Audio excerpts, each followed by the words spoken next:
Cette émission vous est présentée avec la participation de Comic-Con 2012. Pour l'arrivée de son nouveau logo, NoWatch.net lance une nouvelle boutique 100% gérée par ses soins, le Fun Shop. Vous y trouverez toutes sortes de goodies à partir de 5€. Alors sans plus tarder, rendez-vous sur le Fun Shop NoWatch.net en cliquant sur l'onglet Les boutiques.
Bonjour à tous et bienvenue dans un nouvel épisode de Cinefuzz, un Cinefuzz sur le canapé mauve de Philippe, parce qu'on aime bien être sur le canapé mauve. Je t'ai pas montré mes coussins. Waouh, tu as vraiment des goûts formidables, dis donc. Tu as vraiment des goûts. Mon plaid. D'accord, stop, faut que t'arrêtes, juste arrête, tu te décrédibilises devant tout le monde. Oh, avec Mini. J'aime les mangas avec du viol. Voilà, donc on est déjà, bon, ça y est, voilà. Donc on va parler du film The Raid. Ouais. Alors The Raid, c'est un film à pas confondre avec le film de Bruce Willis qu'il y avait eu l'année dernière, qui s'appelait juste Raid. Voilà. Avec le film, ni le film, ni le film le Raid de Jabel Ben Salah là, avec Laurent Dutch là. Mais là, tu fais appel à un niveau de conscience. Les gens qui s'en rappellent, c'est les gens de notre époque déjà. Je suis pas sûr que tout le monde se rappelle de ce film. Très mauvais film d'ailleurs. Donc sinon, on va parler donc de The Raid. Alors The Raid, c'est un film qui a fait pas mal de buzz en pas mal de festivals. Pas mal. Faut que j'arrête de dire ce mot. Donc c'est un film Indonésien. indonésien. C'est indonésien. Voilà. Et donc réalisé par Gareth Evans. Alors Gareth Evans, pour les gens qui nous ont déjà suivis depuis un petit moment et depuis la Caverne du Fuzz, une vieille Caverne du Fuzz, on avait déjà parlé de Gareth Evans avec son premier film qui s'appelait Meranto, qui était un film qui était sorti en DVD chez WeProd, qu'on avait parlé parce que c'était un direct ou DVD. On l'avait plutôt bien aimé. Et on avait plutôt bien kiffé parce qu'il mettait en avant, c'était une très bonne surprise parce qu'il mettait en avant un nouvel art martial. Façon de filmer. Une nouvelle façon de filmer, un nouvel art martial, le silat, qui serait l'art indonésien, enfin l'art de combat indonésien, un peu différent justement du Muay Thai par exemple, qui avait aussi fait beaucoup de buzz à l'époque de la sortie du premier Ong Bak. Donc voilà, il y a un peu beaucoup de similitudes à faire entre par exemple la carrière de Tony Jaa, Ong Bak et ce que peut faire The Raid et Gareth Evans, puisque c'est un peu le même style de buzz, c'est-à-dire tout le monde en parle comme le film d'action ultime, le film d'action où vous allez voir des trucs de ouf, vous allez voir les arts martiaux, les mecs qui se fight, c'est génial, la façon, le silat, comment c'est génial. Alors est-ce que le silat va remplacer le Muay Thai? Je ne sais pas. On va peut-être raconter l'histoire rapidement, c'est très simple. C'est des commandos, donc un groupe de commandos qui va dans un... L'équipe du Raid en fait. C'est des SWAT indonésiens. Oui, bon, une équipe du Raid, tu as raison. SWAT indonésien parce que c'est pas vraiment le nom SWAT. Non. Ils n'ont pas marqué FBI. C'est pas crédible, c'est écrit FBI. Tu dis, mais vous prenez pour des cons. Alors, oui, donc ils vont dans l'immeuble. Ils vont dans un immeuble qui est un immeuble, on va dire, désert, une espèce de HLM tout moche, où il y a que des gens, des criminels, qui sont gouvernés par un chef criminel. Qui habite tout en haut. En fait, c'est un grand criminel qui loge ceux qui sont recherchés par les autorités. Voilà. donc très réaliste hein, comme film. Et donc le groupe de commando est censé tuer donc le criminel, donc aller monter tous les étages pour aller tout en haut. C'est un peu comme un jeu vidéo, si vous voulez. Vous venez, vous passez les niveaux, vous passez les étages, et puis vous fightez contre des boss, et puis vous devez aller tuer le mec au final. Avec un côté un peu aussi corruption de flic, etc. Donc le film, voilà, après, c'est un gros bordel, les mecs se retrouvent pris dans... Ça peut aussi faire penser à Assault, Carpenter, de temps en temps. Je me dis que c'est l'idée d'un groupe de policiers pris en tenaille par des criminels. Bah, disons que là, l'intention c'était on va faire notre raid, Ouais. tout va bien se passer Et parce ça qu'on se est retourne super contre bien eux. organisé, mais c'est un P foireux ce raid, et puis qu'il y a tout le monde qui va justement se retourner, et ça va être un bain de sang total. Voilà. Et après, c'est plutôt les criminels qui les attaquent. Sauf qu'il y a bien sûr un des mecs qui est le champion du filat qui est dans le raid. Quoi. Voilà. En plus, sa femme est enceinte, donc il est motivé comme d'habitude. Qu'est-ce que vous avez pensé de ce film Vas-y, Fabien. Est-ce que c'est le gros buzz annoncé? Alors, non, moi j'attendais beaucoup le film, parce qu'il y avait cette bande-annonce absolument magnifique qui circulait depuis des mois, qui est un très très beau montage. Non, vraiment, le film est une excellente surprise. J'aurais juste voulu qu'il soit un petit peu plus court, parce qu'il fait 1h40 et oui, non, il n'y a pas de fleurs dans le film, donc un peu de verdure, ça fait du bien. Le film fait 1h40 et il y a un petit ventre mou, je dirais, au bout d'une heure de film, parce qu'à un moment donné, on se met à faire de l'exposition au bout d'une heure d'action non-stop. Et je pense que le film aurait été plus efficace s'il avait fait peut-être 1h20. Ouais, non, genre 1h20, 1h20, 1h25, tu vois, qu'il soit légèrement plus court, parce que 24, allez, avec générique. 1h24 avec générique. Bah non, c'est plus en général. Il y avait ça, un truc que j'avais pas trop aimé. Autre chose, j'avais trouvé que Meranto c'était plus soigné visuellement. Je trouvais qu'il y avait oui, j'avais trouvé qu'il y avait un travail, il y avait une photographie un petit peu plus soignée sur Meranto. Mais il faut aimer le bleu hein, dans ce film. Parce que tout est bleu pendant tout le film. T'es gentil, c'est gris même. Hein, c'est gris. Bleu. Voilà. Bleu. Donc c'est les petits trucs que j'aime pas trop dans le film, mais à côté de ça, j'avoue que j'ai aimé le film pour tout ce que tu as dit, ce côté huis clos, ce côté jeu vidéo, le fait que la caméra virevolte dans tous les sens, que les mecs utilisent n'importe quoi pour se battre et pour s'en sortir, pour passer de niveau à niveau, de pièce en pièce. C'est génial, la caméra vole vole entre les pièces, et on sent, j'adore quand les séquences de baston, c'est qu'on sent vraiment les coups, tu sens les mecs qui tombent, qui se fracassent contre les poutres et tout ça. Il y aura plein de choses à dire sur le film, mais j'ai envie de dire que The Raid, c'est la liberté du cinéma d'action retrouvé. Vous pourrez retenir cette phrase. Vas-y, Philippe, qu'est-ce que tu peux dire sur ce film? Sans répéter ce qu'a dit Fabien, hein, tu dis pas la même chose. D'accord. Je reformule la même chose Non, ou... justement, tu ne paraphrases pas, s'il te plaît. D'accord. The Raid est avant tout une bande-annonce qui a fait péter plein de pantalons, dont le mien. Je peux vous assurer que je l'attendais au tournant, ce film.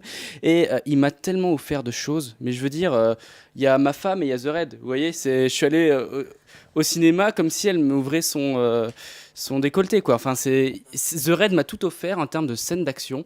Ça fait longtemps qu'on n'a pas vu quelque chose d'aussi incisif, de si vrai. Putain, c'est vraiment vrai ce que vous voyez à l'écran, ça défonce. Les gens meurent pour de vrai. Les gens, ils meurent pour de vrai, c'est con, parce qu'en fait, ils ont pris des vrais... Balancés par les fenêtres. non, bien entendu, c'est faux, hein, pour les simples d'esprit au cas où. Et en fait, vraiment, je vous assure, ce film, alors, il a une petite exposition très, très simple, et je trouve très efficace. Contrairement à ce que tu... Non, moi je la trouve très efficace, très sympa, même si bon, c'est réalisé avec 3 plans. Mais par contre, de bout en bout, vous avez ce que vous promet le film, de vraies séquences d'action, et je veux dire des séquences étriquées, parce que tout se passe à l'intérieur principalement. Quand ils disent que Meranto a une meilleure photo, bah oui, parce que c'était beaucoup plus en extérieur. En extérieur, tu peux faire des trucs plus beaux avec ta colorimétrie, parce que l'image est plus... Non mais bien sûr, il y a plus de lumière, donc ta photo est beaucoup plus belle, c'est logique. Là, on est à l'intérieur et tu comprends tout. Lumière, par exemple, tu vois. Ça défonce, tu comprends tout. Ben non, parce que c'est dans un lieu sobre. Si t'es dans un chiotte en train de te cacher, tu vas pas t'allumer la lumière. Il y a un mec derrière qui va passer, il a envie de te buter. dans tes chiottes, il y a plein de couleurs, hein, Philippe. Hein, donc ça C'est peut. vrai. C'est le mec qui a la maison de Minnie et de Winnie l'ourson qui nous parle et qui nous dit ça. Quoi. Ok, merci. Et non, franchement, j'adore parce que c'est ultra brutal. C'est-à-dire que vous avez, mais et je vous assure, vous avez des morts super, on va dire efficaces d'une part, parce que ça c'est le film, il est totalement efficace dans son style, mais trucs violents et originaux. C'est-à-dire, vous avez au début des scènes de gunfight vraiment géniales, vraiment bien fait en termes de mise en scène. Le mec, il arrive à créer des trucs super intéressants. Soit t'es à fond dans l'action, soit t'es plus reculé avec le mec qui regarde dans ses écrans, parce que le Manitou en question, il a des écrans sur tous les... il a des caméras sur tous les niveaux, il arrive à tout gérer, tout ça, c'est vraiment sympa. On t'arrête? Et... Non, j'adore. Non, j'ai vraiment adoré ce film. Non, mais clairement, j'ai grave kiffé parce que après, c'est un film. On sent l'équipe de Meranto. Tu dis, c'est pas que du shoot, il va y avoir du fight. Et bah, crash, tac. Au bout d'un moment, ils enlèvent leurs flingues. Enfin, ils les posent. Je sais pas pourquoi. Comme ça, ils ont plus de balles. Et ils se tapent. Ils arrêtent pas de se taper. Il y a des combats d'honneur. Il y a des combats à l'arraché. Enfin, tout est vraiment sympa. Alors oui. C'est pas un grand scénario, mais putain, qu'est-ce que ça t'en donne des trucs en termes de... Enfin, je sais pas, c'est pas de l'innovation, mais c'est tout ce qu'il y a de très bien. Il y a Hard Boiled, voilà, il y a À toute épreuve de John Woo, et il y a ça pour moi. Voilà, ça, c'est des séquences d'action qui défoncent. Oh, une plante carnivore. C'est trop la classe. Non. Hein? Non, franchement, non. Mais pourtant, j'ai la flèche. Bah, je t'assure que non. On y va? Ouais, d'accord. Comic-Con Paris, le festival des cultures geeks du 5 au 8 juillet. Mais même avec la flashouille. Non, mais surtout avec la flashouille. Okay. Donc Philippe se produira au théâtre du Rond-Point à partir du 30 juillet. Voilà, donc sinon... Venez nus, les filles. Oui, c'est si vous voulez. Donc, alors, je pense pas du tout, mais alors pas du tout ce que pense Philippe. Pourtant, je suis plutôt d'accord avec lui, généralement, sur les grands chefs-d'œuvre de cinéma d'action. Tu connais l'histoire de la petite fleur mignonne? Non, mais c'est dingue, ça. Et voilà, ça c'est la critique, ça. Voilà pourquoi on n'est pas journaliste. Voilà pourquoi on sera jamais journaliste.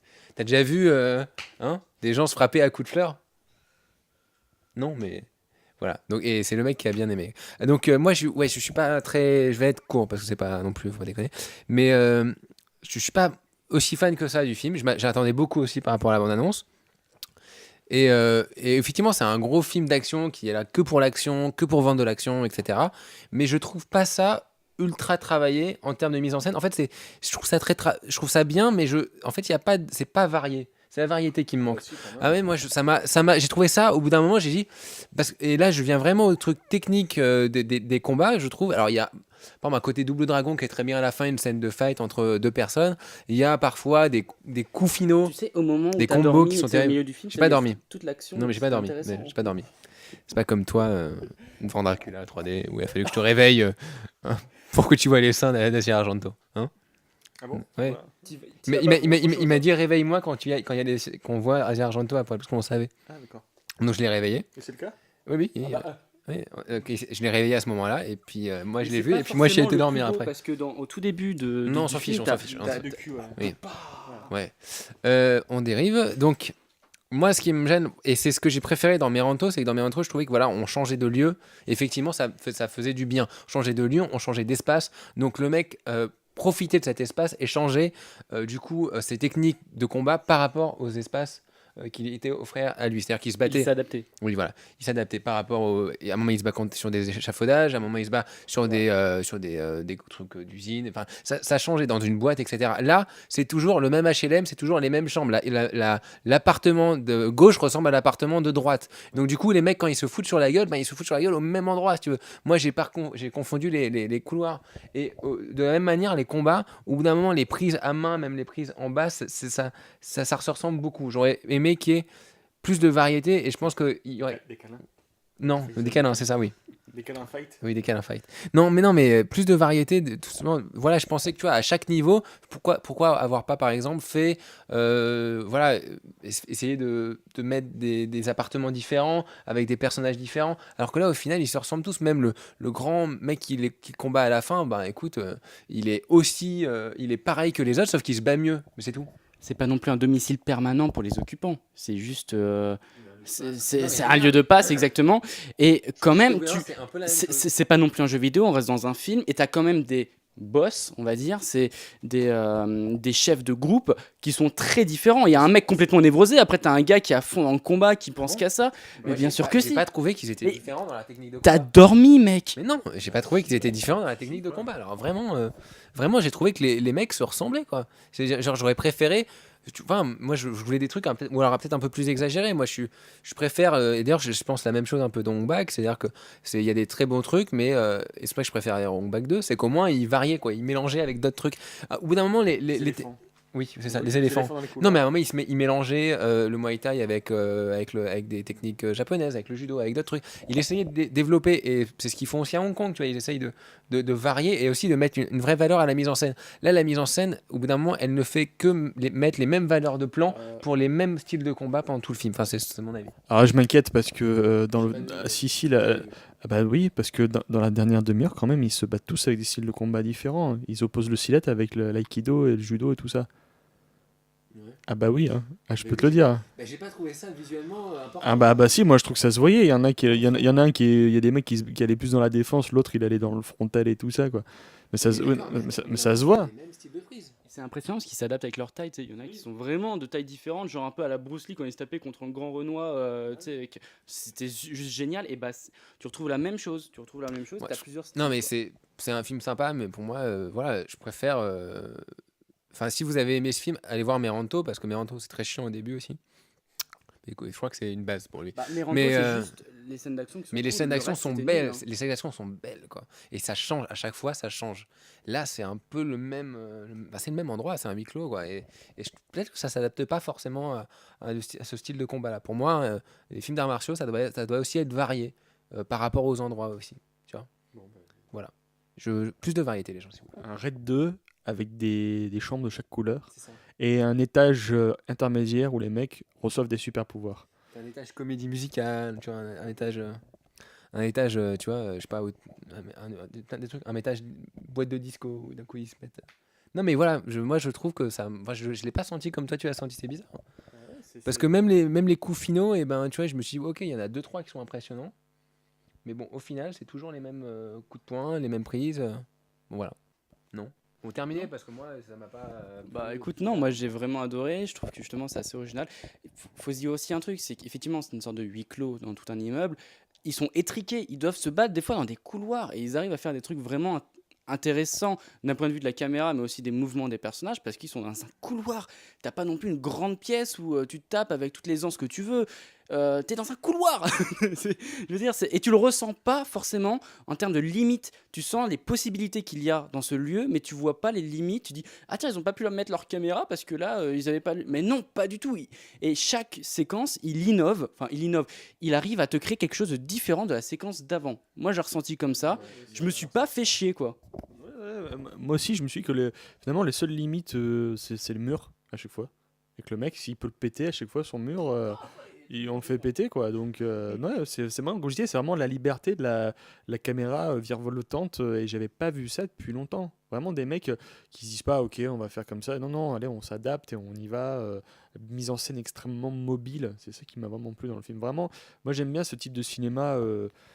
Que j'ai pas ressenti depuis longtemps, vraiment le côté où les mecs sont complètement libres avec leur technique de faire ce qu'ils veulent pour l'action. La caméra épaule. Il n'y a pas que ça, au contraire, il y a des plans super composés quand même. Oui, voilà, donc voilà, enfin, j'ai pas... Moi j'ai adoré, moi je le recommande, mais franchement, ça se voit au ciné, hein. Ça se voit au ciné, ça. Avec nous, en plus on l'avait vu, on l'a vu en THX. En THX, ça dépotait, quoi. Ah oui, parce faut aimer la techno, hein. T'as redonné le micro au diable. Faut aimer la techno parce que voilà, je sais, voilà, il y a que ça. Donc bon, en tout cas, dites-nous ce que vous avez pensé de ce film, si vous l'avez vu. Dites-nous ce que vous pensez aussi, si vous voulez un peu développer les délires sur le cinéma d'action par rapport aux autres. Est-ce que ça vous intéresse? Parce qu'il y a des spécialistes du cinéma qui veulent parler et voilà, et me dire que j'ai tort ou pas. Je suis étonné que t'aies pas pris ta défense toi-même, bien sûr, sur le scénario, tu sais. Mais le scénario, on est tous d'accord pour dire que le scénario il sert à rien. Ah si, ça, le scénario est un grand moment de Ouais, voilà, solitude. on s'en fiche quand même. Oui, donc, tu t'en mais fiches. je m'en fous du scénar, c'est pas ce qui m'intéresse. À la rigueur, j'aurais accepté que tu dises qu'il y a des personnages qui sont pas très fouillés, on s'y attache pas énormément, ok. Mais les scènes d'action, mec. Non, j'ai vraiment pas trouvé ces scènes d'action aussi ouf que ce que vous pensez, quoi. J'ai vu tellement mieux dans ma vie dans des films bien supérieurs à Hong Kong notamment, enfin pas Hong Kong mais les films de Hong Kong, oui je sais pas vu le film. Donc que voilà franchement ça m'épate pas autant que ça quoi. Et surtout en termes de mise en scène. Là, ce qui est fort, c'est l'accumulation. C'est que c'est un non-stop. Tu as 2-3 moments de pause, mais c'est un non-stop de plein de moments de bravoure, de scènes d'action ultra expéditives, froides et compagnie. C'est quand même l'accumulation que tu n'as pas forcément dans les autres films, en fait. Moi j'avais l'impression de jouer un beat'em all dans le même niveau tout le temps quoi.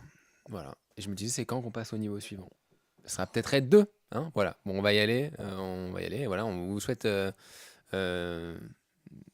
bonne semaine et puis on se retrouve la semaine prochaine. Allez voir voilà. ce film, quoi. Voilà, allez voir. Allez le voir. Si vous voulez qu'on se batte après tout ensemble pour lâcher le truc, Ils ont bien dites-nous. essayé son